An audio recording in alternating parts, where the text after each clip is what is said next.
اللہ والوں کی طاقت کا اندازہ لگانے والوں کان کھول کر کے سن لو، یہ اللہ والے کتنے پاورفل ہوتے ہیں، اللہ والوں کی زبان میں کتنا اثر ہوتا ہے۔ قلندر لاہوری شاعر مشرق علامہ اقبال نے بڑی اچھی بات کہی تھی، نہ کتابوں سے نہ کالج کے حیدر سے پیدا، دین ہوتا ہے بزرگوں کی نظر سے پیدا۔ آئیے اسی طرح کا ایک واقعہ میں آپ کی خدمت میں رکھ رہا ہوں۔ حضرات، شہر بسطام میں اللہ کے ولی حضرت بایزید بسطامی رحمۃ اللہ تعالی علیہ کی ولایت کا چراغ روشن ہے۔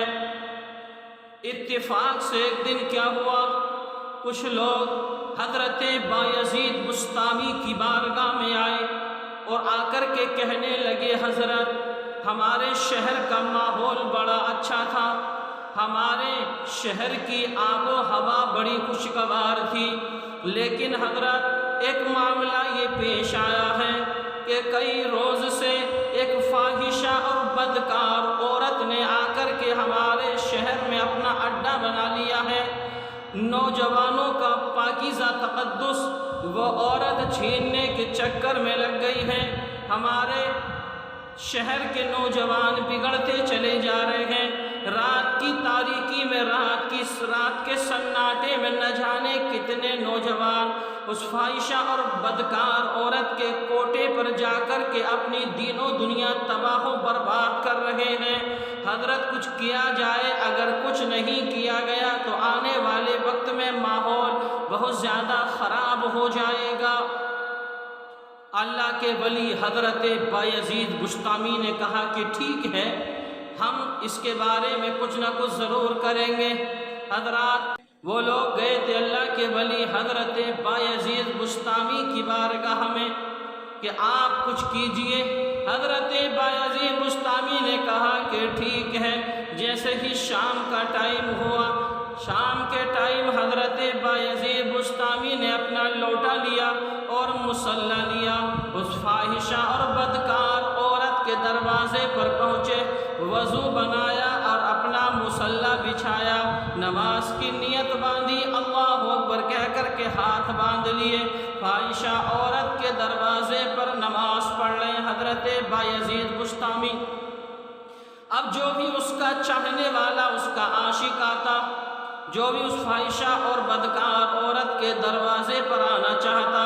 وہ حضرت بایزید بسطامی کو دیکھ کر کے واپس چلا جاتا۔ سارے شہر میں ہنگامہ کھڑا ہو گیا، نوجوان کہنے لگے کہ دیکھو، آج تک ہمیں اچھی باتوں کی تعلیم دینے والا، جن راستوں سے ہمیں یہ بوڑھا روکتا تھا، آج یہ خود اسی راستے پر چل دیا ہے جس فاحشہ عورت کے دروازے پر ہم کو جانا چاہیے تھا۔ ارے یہ وقت کا بایزید اسی فاحشہ عورت کے دروازے پر آج نماز کی نیت باندھے کھڑا ہے، جو جس کے منہ میں آئی وہ کہتا گیا۔ کوئی کہتا تھا کہ نہ جانے اس میں کیا راز ہو، کوئی کہتا تھا کہ بوڑھے کو بڑھاپے میں نہ جانے کیا سوجی ہے، کوئی کہتا تھا کہ ہم تو پہلے ہی کہتے تھے کہ یہ سب ان کا ڈھونگ ہے۔ بہرحال جب رات کا ایک حصہ گزر گیا، اس فاحشہ اور بدکار عورت نے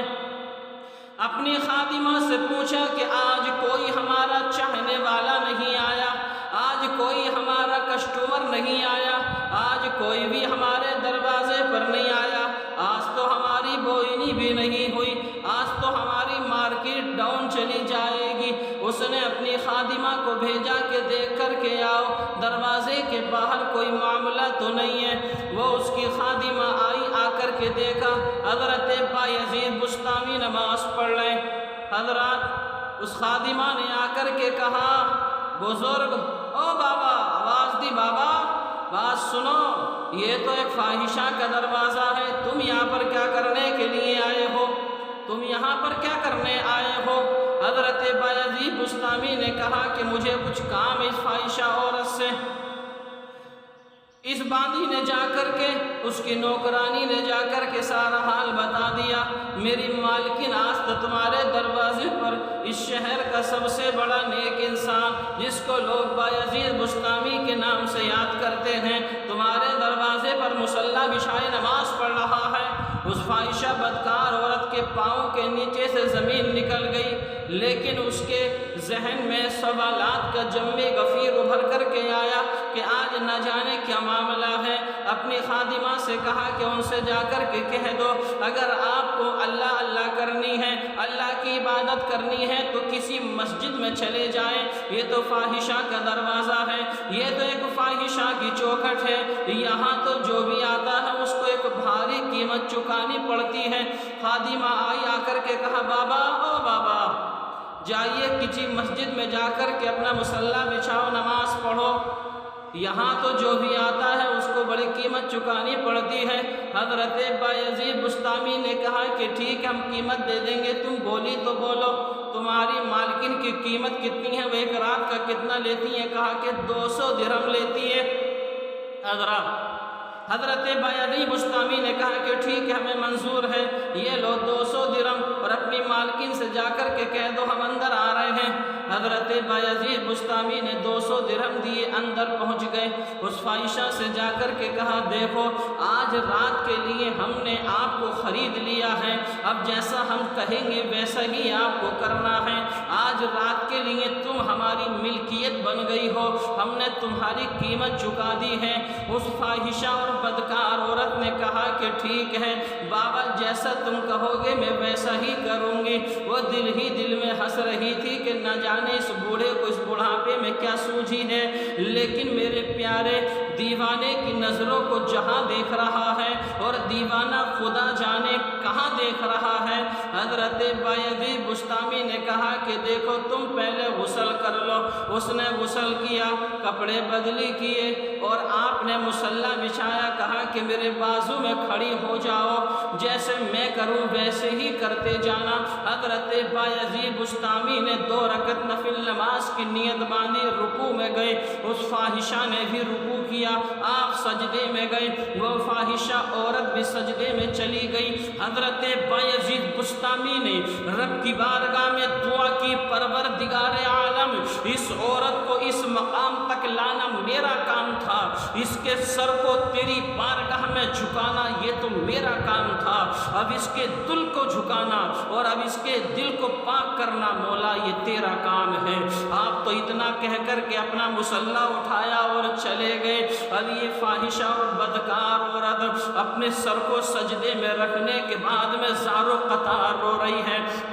اللہ کی بارگاہ میں دعا کر رہی ہے، پروردگار عرق ندامت و شرمندگی میں غرق ہو کر کے اپنے مولا کی بارگاہ میں عرض کر رہی ہے میرے مالک مجھے معاف کر دے، آج یہ پیشانی تیری بارگاہ میں جھک گئی ہے، اب یہ پیشانی کسی کی بوسہ گاہ نہیں بنے گی، پروردگار عالم یہ میری پیشانی اب کسی کی بوسہ گاہ نہیں بنے گی، الہ العالمین مجھے معاف فرما دے، میرے گناہوں کو معاف فرما دے۔ حضرات چاہنے والوں کی لائن لگی ہوئی ہے، لیکن اس عورت نے کہا کہ میرے دروازے سے واپس چلے جاؤ، آج تک تم میری جس پیشانی کا بوسہ لیتے تھے آج وہ پیشانی میرے رب کی بارگاہ میں جھک گئی ہے، اب یہ پیشانی کبھی بھی کسی دوسرے کی بوسہ گاہ نہیں بن سکتی ہے۔ اس فاحشہ اور بدکار عورت نے ایسی توبہ کی، ایسی توبہ کی، حضرت بایزید بسطامی کی دعا کے صدقے سے یہ فاحشہ عورت زمانے کی ولیہ